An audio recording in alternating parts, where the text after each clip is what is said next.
여러분 안녕하세요. 착붙는 H스케일 1사급 단어학습 길잡이 이선입니다. 자, 여러분께서 수강하게 되시는 이 강의는요, 바로 1사급 단어를 공부하는 강의입니다. 자, 단어가 어떻게 출제가 되고 있고 어떠한 방식으로 나오고 있는지 실제 시험에 비춰봐서 설명을 쭉 해드릴 건데요. 자, 이번 시간에는 그 강의에 들어가기에 앞서서 먼저 준비강을 하나를 마련해 봤습니다. 자, 준비강은 무엇을 하기 위해서 만들었는가? 자, 단어를 하러 공부하러 들어오신 분들이지만은 어쨌든지 간에 어법적인 기초가 약해서 힘들어하시는 분들이 분명히 있다란 말이죠. 자, 그리고 단어를 공부할 때요, 저희 어쩔 수 없이 문장으로 공부하는 경우가 대다수입니다. 자, 그렇기 때문에 그 문장을 어떻게 하면 이해하기 편할까를 생각하다가요, 여러분 어법의 뼈대를 한번 세워드리고 공부를 시작하면 좋겠다라는 생각을 했습니다.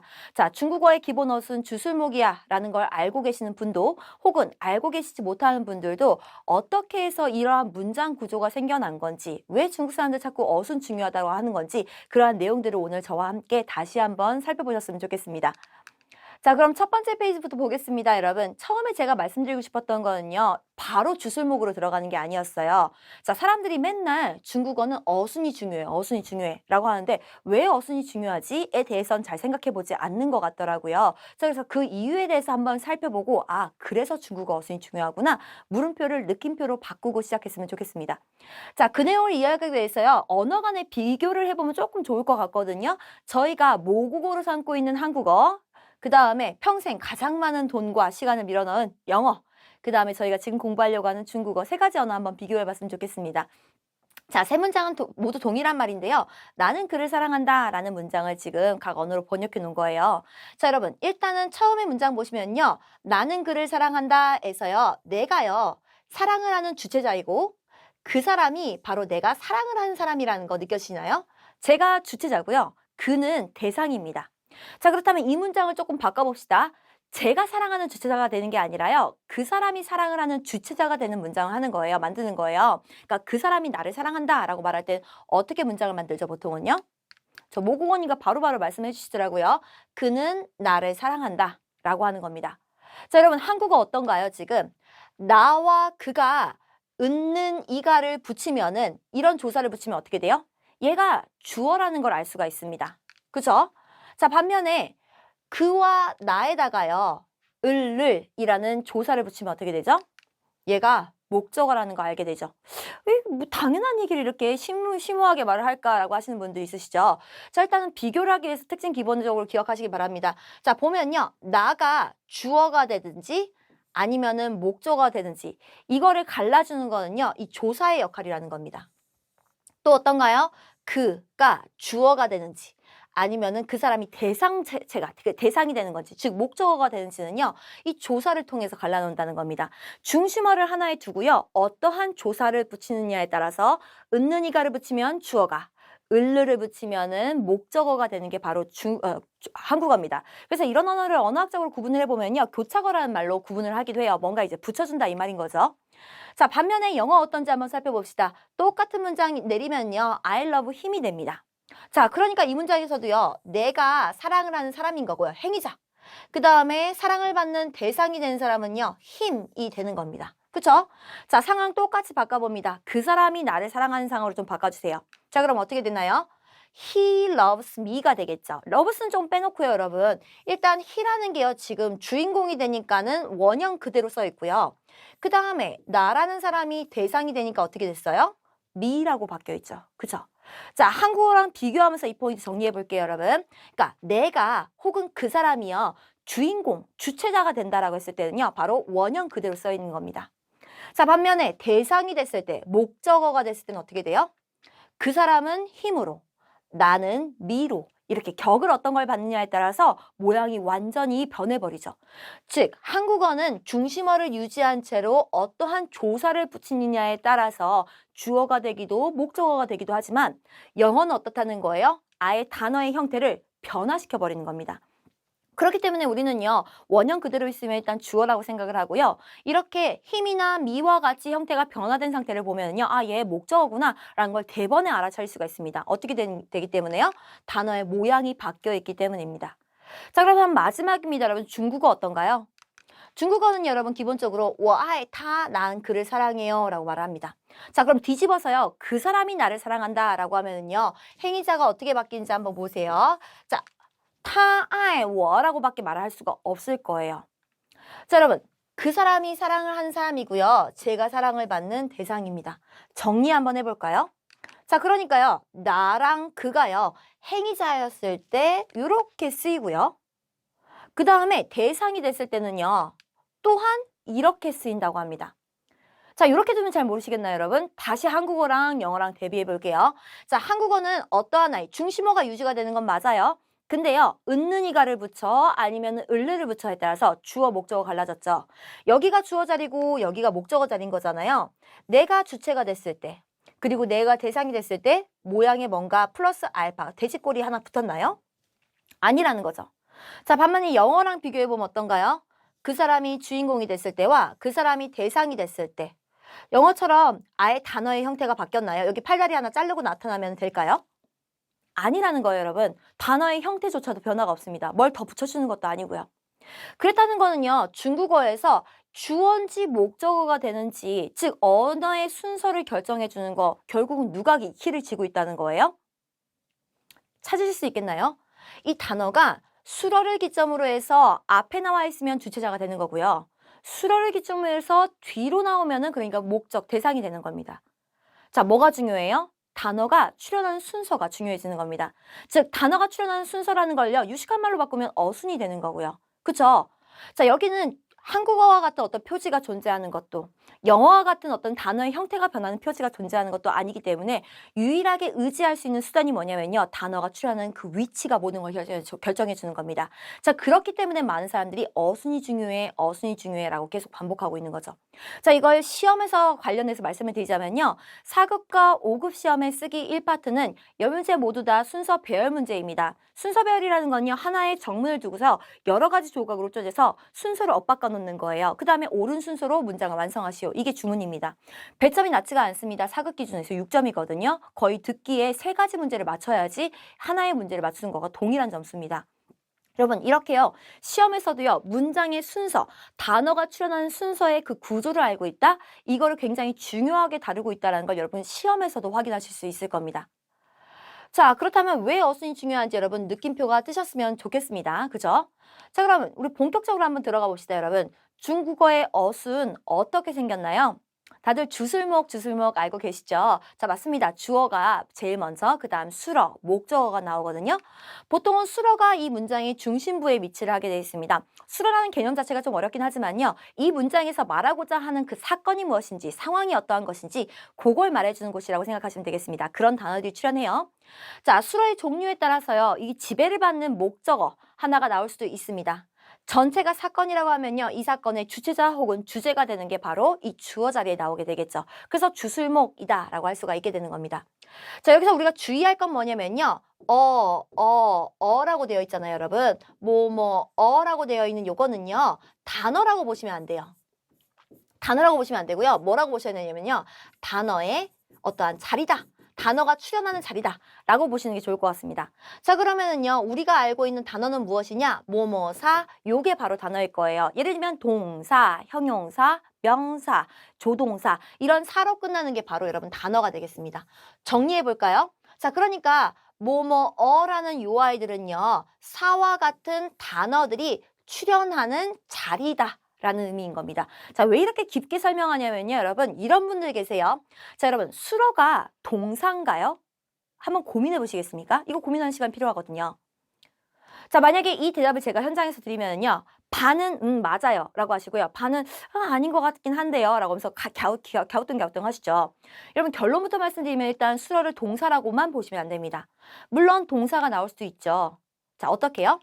예를 들면요, 吃와 같은 먹다라는 동사가 나올 수 있습니다. 我吃饭, 나 밥 먹어요. 사건 맞죠?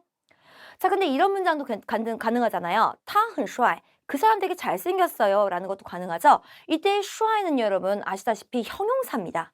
즉 동사만 수어다 라고 하신다면은 아래 문장, 그 사람 잘생겼어요 라는 문장에서의 帅를 수어로서 인정을 하지 않으신다라는 개념이 되는 겁니다. 이해가 되셨을까요? 즉 이렇게 어로 되어 있는 자리는요, 여러 가지 단어들이 자리에 나왔다 사라졌다 나왔다 사라졌다 하는 한 자리들이 그 단어들이 출현하는 자리일 뿐이다라는 걸 반드시 기억하셨으면 좋겠습니다. 그래야지 문제를 푸실 수가 있을 거예요. 꼭 개념 정리하세요. 자, 그렇다면 수로로 들어오겠습니다, 여러분. 자, 수로라고 했을 때 가장 전형적으로 나오는 단어들이 뭐라고 생각하세요? 보통 그쵸? 지금 보여드렸다시피요. 동사나 형용사가 가장 전형적으로 나옵니다. 여러분 전형적이라는 거는요. 대표적이라는 거지 얘네만 된다는 것 또한 아닙니다. 명사도 되고요. 심지어 뒤로 가다 보면요. 문장이 아예 수로에 나올 수도 있습니다. 주의하셔야 되겠습니다. 자, 오늘 살펴볼 거는요. 수로 자리에 가장 전형적으로 나오는 멤버 동사와 형용사에 대해서 살펴보려고 합니다. 자, 일단 여러분 수로 자리에요. 동사가 나오면 어떤 특징이 있나요? 바로 자기와 의미적으로 호응할 수 있는 명사 하나를 목적어 자리에 불러일으킵니다. 예를 들면은 巧克力, 초콜릿과 같은 이런 단어를 말이죠. 자, 여기서 중요한 포인트는요, 여러분. 너무 쉬운 내용인데가 아니고요. 의미적으로 호응할 수 있다라는 것도 굉장히 중요한 내용이라는 거 기억하셨으면 좋겠어요. 예를 들면요. 제가 이 巧克力의 자리를요. 学校, 학교라고 바꿨다고 해볼게요. 我吃学校 될까요? 안 될까요, 이거? 그쵸? 안 되죠, 여러분. 대번에 아시긴 하셨을 거예요. 근데 왜요, 여러분? 이 문장에는 어법적으로 전혀 하자가 없거든요. 예를 들면요. 주어 자리에 내가 나왔고요. 먹다, 동사 정확하고요. 목적어 자리에 명사가 나왔습니다. 자, 어법적으로 하자가 없는 이 문장이 문제가 생겼다는 건 뭘 의미하는 거냐면요. 吃, 얘는 먹는 것만 목적어로 봤거든요. 이런 장소는 못 봤고요. 즉, 여러분 이게 바로 의미적으로 호응하는 이라는 겁니다. 그쵸? 여러분 요거에 나오려면 어떤 거 나와야 돼요? 去学校, 在学校 이렇게 뒤에 장소가 나올 수 있는 어떠한 동사들이 나와야 되겠죠. 그쵸? 자, 여러분 요 내용을 쉽게 보고 넘기시지 않으셨으면 좋겠습니다. 이 내용은 바로 여러분께서 앞으로 동사를 공부하실 때 어떻게 공부해야 되는지 학습법을 제시해 준 거다라고 생각하시면 좋을 것 같아요. 동사를 그냥 쓰시면 안 됩니다. 반드시 이 동사가 의미적으로 호응할 수 있는 명사선 선분을 묶어서 그 호응 구조체로 외우셔야 되는 겁니다. 예를 들면 먹는다라고 했으면요. 吃饭, 吃包子, 吃烤鸭, 吃巧克力 등등 해서 먹는 물건을 엮어주실 수 있어야 되겠고요. 간다라고 하면은요. 간다, 학교를, 공원을 등등 해가지고 나올 수 있는 명사를 묶어주셔야 되는 거죠. 쉬울 땐 상관없습니다. 여러분 안 외우셔도 명사만 그냥 갖다 외우면 되겠죠. 근데 예를 들면 적응하다는 어떠세요? 무엇에 적응했을 때 중국 사람들은 적응하다라는 동사를 쓸까요? 또한 줄이다, 줄어들다라는 동사는 어떠신가요?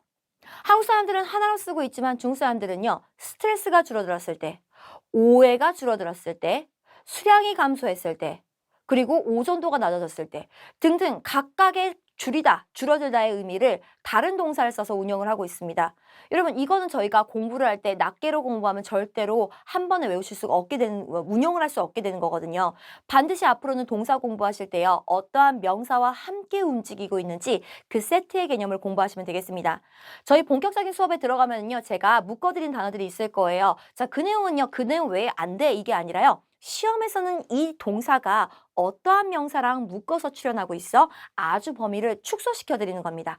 자, 이거 외에도 여러분이 중국어를 자유롭게 공부하시려면요. 조금 더 많은 단어들과 묶어서 공부하시는 게 좋겠죠. 일단 그렇지만 지금 시험이 목적이라고 하신다면요. 제가 묶어드리는 그 명사와의 호응 구조만큼만 일단 딱 장악하고 계시는 게 중요할 것 같습니다. 자, 그렇다면 동사가 수로 자리에 나왔을 때 특징은 이해했어요. 바로 자기와 의미적으로 호응할 수 있는 명사, 즉 목적어가 생성이 된다는 거네요. 자, 그러면 형용사가 수로가 됐을 때는 어떤가요, 여러분? 그래서 굉장히 중요하겠죠. 이대로 문장이 종료가 되고요. 목적어 자리에는 아무것도 오지가 않습니다. 즉 문장이 종료가 된다는 게 굉장히 중요한 특징입니다. 그렇죠? 자, 이걸 시험의 각도에서 한번 접근을 해보겠습니다. 여러분 쓰기 1파트가 바로 순서 배열 문제라고 말씀을 드렸죠. 자, 그 문장이 딱 나오면요. 어떤 순서대로 문장을 푸냐면요. 먼저는 단어가 제시어가 있으니까요. 제시어를 분석을 합니다. 얘는 어떤 단어고 어느 위치에 나타날 수 있어. 쭉 분석을 하죠. 자, 그 다음에 단어를 배열하기 시작할 때 가장 먼저 잡아서 채 내리는 게 뭐냐면요. 바로 수로 성분입니다. 제가 그렇게 주문을 먼저 하거든요. 수로를 잡아 내려주세요. 자, 만약에 여러분 수로를 잡아 내리는데요. 동사가 바로 그 문장의 수로였던 거예요. 그럼 어떻게 하셔야 되는 거죠? 바로 뒷자리에 그 동사와 호응할 수 있는 명사를 다른 조각에서 찾아내셔서 목적어 자리에 배치를 해주셔야 되겠죠. 예를 들면 추가 만약에 그 문장의 수로였다. 그럼 의미적으로 호응할 수 있는 먹는 것과 관련되어 있는 명사를 목적어 자리에 배치해 주셔야 되는 겁니다. 반면에 수로가 나왔는데 만약에 형용사 수로인 거예요. 예를 들면 하오 이런 아이들이 나왔어요. 좋대요, 여러분. 이게 끝입니다. 자, 근데 형용사는요, 문장이 수로가 되면 문장이 닫힌다면서요. 목적어 자리가 없다면서요. 자, 그러면 형용사가 문장의 수로가 된 순간 어떻게 하셔야 되는 거냐면요. 문장 걸어 잠그시고요. 나머지 있는 성분이 세 조각이든 네 조각이든 모두 다 수로 앞쪽으로 배치를 하셔야 된다는 결론이 될 겁니다. 그쵸? 그게 세 조각인 네 조각인 상관없어요, 여러분. 무조건 앞으로 배치하셔야 된다는 겁니다. 굉장히 중요한 키가 될 것입니다. 그쵸? 중요하게 다뤄주셨으면 좋겠어요. 자, 그럼 조금 더 넘어가 보겠습니다. 형용사가 수로가 됐을 때 그래요. 목적어 못 갖고 문장 닫힌대요. 이거 말고 큰 특징이 하나가 뭐냐면요. 앞에 이렇게 부사류가 잘 나오더라고요. 그것도 정도를 가늠해 줄 수 있는 부사가요. 예를 들면 제가 좋아요라고 오늘 날씨가 좋네요. 장문해 주세요라고 하면요. 天气很好라고 합니다. 그 사람 키가 되게 커요. 他个子很高라고 하시고요. 자, 그 다음에 그 사람 되게 잘생겼어요 라고 하면요. 他很帅 이렇게 말씀하시죠. 저는요. 매우라는 말을 쓴 적이 없는데요. 거의 다 사람들은요. 很 습관적으로 갖다 붙여요. 그럼 얘는 왜 갖다 붙을까요, 여러분? 그것도 생각해 보셔야 되겠죠. 자, 얘는요. 바로 형용사의 날 때부터의 성질과 관련이 돼 있습니다. 자, 형용사라는 아이는요. 태생이 어떤 아이냐면요. 주변 눈치를 잘 봐요. 자, 그러니까 잘생겼다라고 하면은요. 내가 0점짜리인지 아니면 10점짜리인지 요 사이에서 계속 갈등을 하면서 눈치를 보는 거예요. 내가 잘생겼으면 쟤는 못생겼나? 그리고 내가 못생겨서 쟤 잘생겼나? 계속 눈치를 본다는 거예요. 자, 오늘 날씨 좋아요. 그럼 오늘 날씨 좋았으면 어저께는 안 좋았나? 나는 어느 정도 좋은 거지, 날씨가? 계속해서 눈치를 보면서 비교하고 대조하고 이게 날 때부터의 특성입니다. 자, 그렇다 보니까요. 문장에서 항상 비교하고 대조할 필요가 없잖아요. 너 그냥 잘생겼어. 오늘 날씨 좋아. 이걸 그냥 단답형으로 얘기를 해주고 싶은 거거든요. 이럴 때는 어떻게 할 수밖에 없냐면요. 너 10에서 0까지 왔다 갔다 눈치 보고 있지만 너 그냥 5점짜리 잘생김이야. 너 오늘 날씨 한 10점 정도 좋아. 너 오늘 날씨 한 3점짜리 좋아. 이렇게 딱딱딱 이 전체 스케일 중에서 몇 점 정도인지 찍어주는 겁니다. 자, 이렇게 되면 형용사가 어때요? 마음이 굉장히 편하겠죠. 자, 그럼 이렇게만 써야 되는가? 또 그것도 아닙니다, 여러분.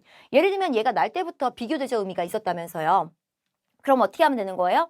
만약에 비교를 하고 싶은 문장이 있는 겁니다. 그럼 그대로 생체를 두시면 돼요. 예를 들면요. 봄은 따뜻하다라고 했을 때요. 봄이 날씨가 따뜻한가요? 딱 그 사실만 얘기하고 싶으면요. 얘가 얼마만큼 날씨가 따뜻한지 눈치를 보지 않게 해주시면 좋아요. 그래서 春天很暖和 很을 붙여주시는 게 좋습니다. 그렇죠? 그래야지 눈치 안 보고 비교되지 안 하겠죠. 근데 제가 봄의 날씨, 여름의 날씨, 가을의 날씨, 겨울의 날씨를 비교하고 싶은 거예요. 자, 그러면 봄은 따뜻하고 여름은 덥고 가을은 서늘하고 겨울은 추워요. 각각의 계절의 날씨가 비교가 되고 있는 상황이죠. 자, 그렇다면은 흔히 없이 써주는 게 좋겠네요. 그쵸? 대조, 비교해 주는 거니까요. 이럴 때 이렇게 말합니다. 春天很暖和가 아니고 春天暖和,夏天热,秋天凉快,冬天冷. 요렇게 말할 수밖에 없다는 거예요. 즉 자기가 문장을 운영하는 사람이요. 어떠한 의도를 갖고 있느냐에 따라서 그 의도에 따라서 정도부사를 출연시킬 수도 아닐 수도 있다라고 생각하시면 되겠습니다. 어떠한 역할을 하는지 좀 이해가 되셨으면 좋겠어요. 자, 대신 저희 시험에서는요. 이렇게 형용사 수로가 쓰였을 때 그냥 비교하는 의미로 쓰인 것보다는요. 일반적인 단문이 많습니다. 그렇기 때문에 일반적으로는 정도부사가 출연하겠구나라고 생각하시면 될 것 같습니다. 자, 그럼 수로 자리에 대표적으로 나오는 동사와 형용사의 특성을 봤습니다. 주어와 목적어는 누가 가장 전형적으로 나오는가 여쭤보면요. 다들 명사성 생각하실 거예요. 맞습니다. 명사와 대사가 가장 대표적으로 나옵니다. 예를 들면요. 끄거라는 형이라는 명사, 타, 그라는 대사. 이런 아이들이 나오겠죠. 목적어 자리에도 巧克力 명사가 대표적으로 나왔네요. 자, 그러니까 문장을 완성해보면 어때요? 끄거, 吃巧克力 형은요. 초콜릿을 먹고 他很帅, 그는 잘생겼네요 라는 말이 되겠습니다. 자, 근데 여러분 문장이라는 게 꼭 형, 초콜릿 먹어 이렇게 핵심 정보만 뱉어내진 않거든요. 예를 들면요. 누구네 형인지 말해줄 수 있어야 됩니다. 나의 형, 그의 형, 친구네 형. 자, 먹는다 라고 봤을 때도요. 먹는 게 그러니까 언제 먹었는지, 그 다음에 먹어야 하는 것인지 아니면 먹고 싶은 건지, 누구랑 먹은 건지 그런 것도 얘기해 줄 수 있겠죠. 관련된 상황도요. 자, 그리고 먹었다라고 했을 때요. 그 결과가 뭔지, 다 먹었는지, 배부르게 먹은 건지, 잘 먹은 건지, 먹다가 말았는지 그 부가적인 얘기가 나올 수가 있을 겁니다. 또 하나 초콜릿이라고 한다고 해도요. 얘가 한 조각 먹은 건지 두 조각 먹은 건지 반 조각 먹은 건지 말해줄 수가 있겠죠, 여러분.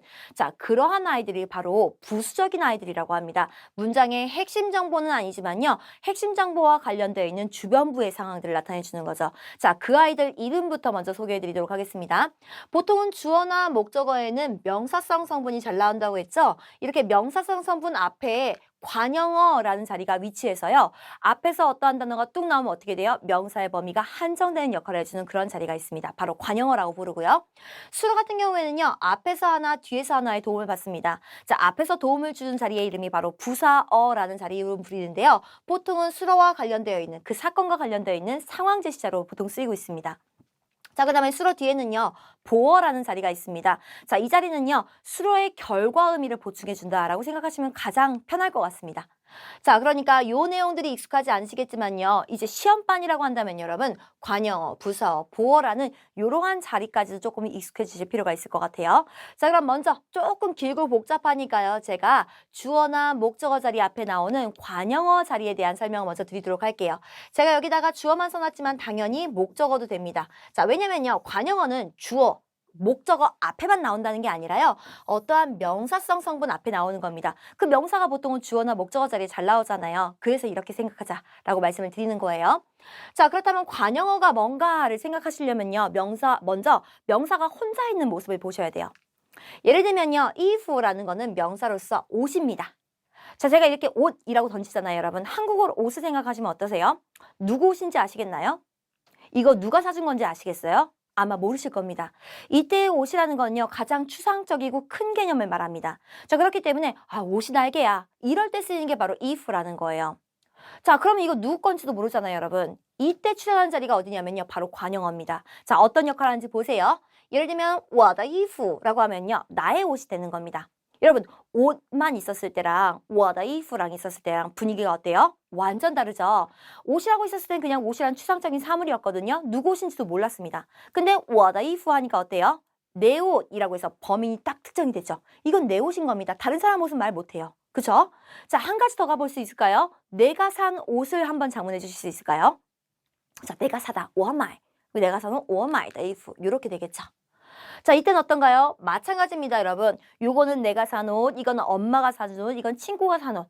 이렇게 해서 옷이 누구 것인지 범위가 딱 특정이 되는 느낌이 있습니다. 바로 이렇게요. 명사만 있었을 때 아주 추상적이고 넓은 범위를 가졌던 이 개념이요. 관형어 자리였던 단어나 단어의 뭉치가 나타나면요. 아주 범위가 확 줄어드는 역할이 되는 상황이 발생하죠. 바로 이렇게 명사의 범위를 축소시켜주고 한정시켜주며 특정시켜주는 게 바로 관형어 자리의 역할이다 라고 이해를 하시면 되겠습니다. 자, 이해가 되셨을까요? 그래서 옷과 나의 옷, 내가 산 옷을 각각 대비해 보시면 관형어의 역할을 충분히 이해하실 수 있을 것 같아요. 자, 여기서 퀴즈 하나 더 나갑니다, 여러분. 자, 제가요, 보면 장문을 하다 보면요, 다들 덜을요, 별 생각 없이 잘 쓰시더라고요. 굉장히 중요한 어퍼 포인트인데, 다들 나의 옷 하면 我的衣服, 내가 산 옷, 我买的衣服, 덜을 그렇게 잘 구사하시는 거예요. 그렇다면 여러분, 더가 여기서 왜 있나요? 생각을 해보시겠어요? 자, 더가 왜 있어야 되는지는요, 여기서 한번 더를 생략해 보시면 확 느낌이 오실 거예요. 자, 제가 말하고 싶었던 건요, if였습니다. 근데 더가 생략되니까 어떻게 되죠? 我买衣服, 내가 옷을 사. 사건이 돼버리는 겁니다. 그쵸, 여러분? 중국어는요, 기본적으로요, 단어가 그냥 나타나는 거예요. 어느 자리에요. 형태 변화도 없고요, 표지라는 게 존재하지 않습니다. 그쵸? 게다가 띄어쓰기도 없죠. 그러니까요, 이 단어가요, 아무것도 없이 그냥 我买衣服 이런 식으로 나와버리면요, 우리의 의도와 상관없이 얘는 사건이 되어버린다는 게 문제가 있었습니다. 중국 사람들에게도 이거는 큰 문제가 됐을 거예요. 그러다 보니까 뭐 하나 흔적은 남겨야 되겠다. 우리 띄어쓰기도 없잖아, 얘들아. 이렇게 얘기를 하게 되는 겁니다. 자, 그래서 뭘 마련했어요? 얘가 사건이 아니고 내가 옷을 샀다는 게 아니고 이 옷이라는 게 내가 산 옷이라고 해서 범위를 축소시켜주는 아이야. 이 단어의 무리는 절대로 오해하면 안 돼. 사건 아니야. 라는 걸 알려주기 위해서, 즉 구조적인 이해를 도와주는 그러한 단어를 출연시킨 겁니다. 자, 많이들 얘가 뭐뭐에 뭐뭐한으로 알고 계시겠지만요. 중국 사람들은 그렇게 해석하라고 시킨 적은 없습니다. 게다가 언어마다 해석 다 달라지겠죠. 중국 사람들에게 있어서는요. 이게 의미가 있는 단어가 아니라요. 그냥 구조적인 역할을 도와주는 표지일 뿐입니다. 자, 근데 어떤 표지냐면요. 앞에 어떤 단어의 문치가 나와 있고 이 단어가 바로 뒤에 있는 명사의 범주를 한정시켜주는 역할을 할 때 그 사이에서 연결세 역할을 하면서 구조적인 이해를 도와주는 더의 역할을 하고 있는 겁니다. 자, 그래서 성조도였더라고 그냥 걸릴 거예요. 경성으로요. 중국어에서 어떠한 성조가 읽혔는데 경성이다라는 건 뭐냐면요. 의미가 없다라고 생각하셔도 좋습니다. 기능적인 껍데기 역할만 한다라고 보셔도 좋을 거예요. 얘도 원래는 성조가 있는 아이거든요. 의미가 살아날 때는 성조도 살아나게 돼 있습니다. 그죠? 자, 어떤 역할을 하는지 보셨을 거예요. 그리고 더가 왜 필요한지도 보셨을 겁니다. 그냥 관용어 덩어리가요. 이렇게 나오기만 하면요. 문장 구조에 오류가 생길 수 있거든요. 사건처럼요.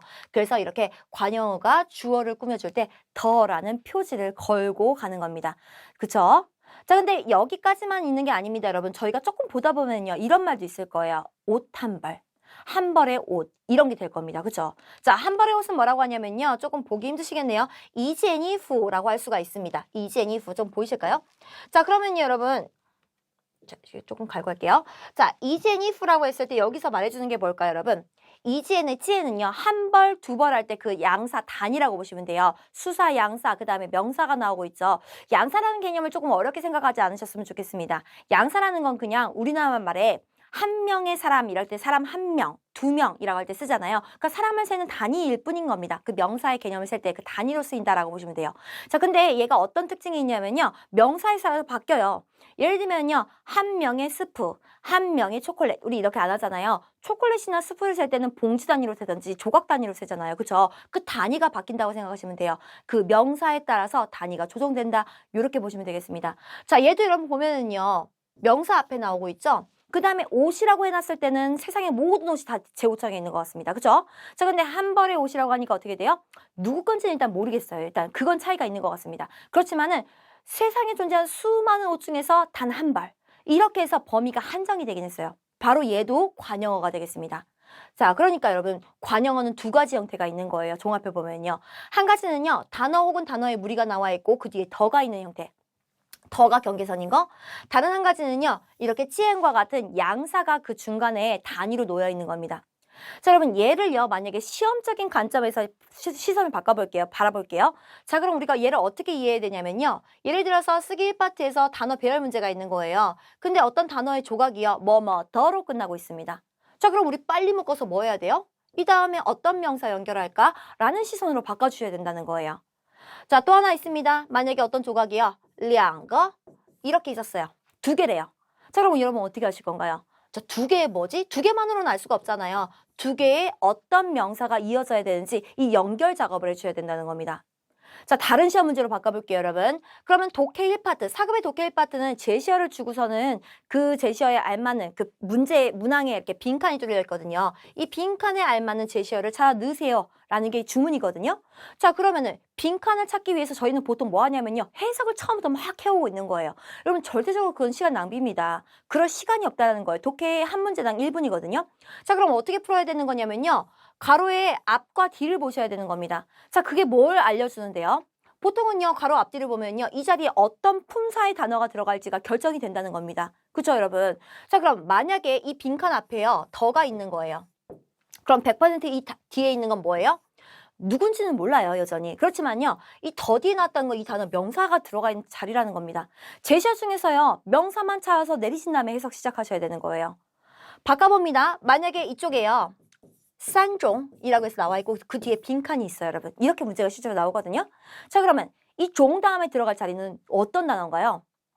누군지 특정할 수는 없지만 일단 명사라는 건 확실해요. 그쵸? 그 중에서도요, 종류로 구분할 수 있는 명사만 내려올 수 있는 겁니다. 예를 들면 커피, 술, 이런 것들 말이죠. 차.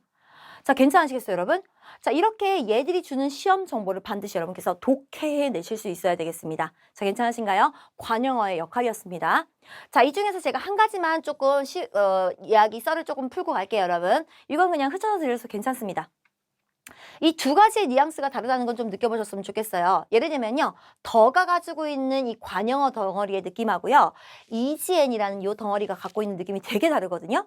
예를 들면요. 두 가지 비교해보세요. what if 하면요. 이거 내 건지 아시겠죠? 근데 이젠 if 하면은요. 한정된 건 한정된 거예요. 수많은 옷 중에서 이거 한 벌이라니까요. 범위는 줄어들었어요. 근데 다만 얘는 특정은 아니라는 걸 좀 기억해 주셨으면 좋겠습니다. 즉 누구 옷인지는 아직 모르시잖아요. 한 벌이라는 것만 알죠. 주인을 모르시겠죠? 그랬다는 건 특정되진 않았다는 거거든요. 한정됐을 뿐인 거죠. 그쵸? 자, 여러분 요 두 가지의 개념이 좀 달라진다는 걸 기억하시면요. 중국 사람들의 문장에서 나타날 수 있는 오류 잡을 수 있습니다. 그거 한번 정리해 보도록 할게요. 자, 지금 방금 보신 내용은 이런 거였습니다. 주어나요. 목적어 자리엔 보통 명사성 단어가 잘 온다는 거죠. 자, 이 명사는 혼자 두면 범위가 너무 넓대요. 그래서 어떻게 하기로 했어요? 앞에서 내 옷, 내가 산 거 이렇게 해가지고요. 범위를 한정시켜주는 관형어 자리에 단어를 출연시키기로 했습니다. 자, 이때 단어의 형태가 我买 이런 식으로 해서 주어 수로가 나올 수도 있는 거거든요. 사건이 아니라 얘는 옷을 범위를 한정시켜주는 거야 라는 거 알려주기 위해서 더까지 걸기로 했습니다. 그쵸?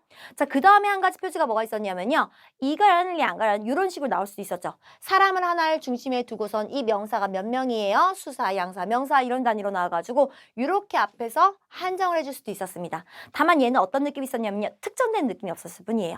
자, 여러분 그렇다면요. 요 문장이 어떤지 한번 보셨으면 좋겠습니다. 이건 라일라. 여러분 이걸 제가 중문과 학생들한테 보여줘도요. 이거 문장이 왜 안 되는지 모르겠다라고 말씀하세요. 제가 읽어도 되게 부드럽습니다. 이건 라일라. 어떤 사람이 왔어요. 이 문장 아닌가요? 자, 근데 여러분 이 문장이 절대로 성립할 수 없다라는 문장이라는 거 꼭 알고 계셔야 되겠습니다. 자, 왜냐면요. 관형어라는 건 그러니까 주어나 목적어 자리 앞에 나오는 게 맞아요. 근데 중국 사람들이 주어 앞에 있는 요 관형어 자리에다가는 특별한 요구 조건을 하나 걸어놨거든요. 즉, 특정 정보가 아니라면 주어 앞자리에 넣지 마세요라는 요구 조건이 있습니다. 자, 이건 왜 그러냐면요. 중국인의 사고를 조금 이해해 주셔야 되는 건데요. 중국 사람들은요. 모르는 존재가 어디에 나타났다, 출현했다, 사라졌다 이런 얘기 안 해요. 옷 하나가 있다라고 했을 때요. 이게 누구 옷인지 알아야 되고요. 어떤 옷인지 알아야지 이 옷이 찢어졌고 아니고 하는 거예요. 누구 옷인지도 모르고 어떤 옷인지도 모르겠는데 옷 하나가 찢어졌어 하면요. 누구 옷이 찢어졌어? 어떤 옷이 찢어졌어? 질문이 계속 나와야 되는 거잖아요.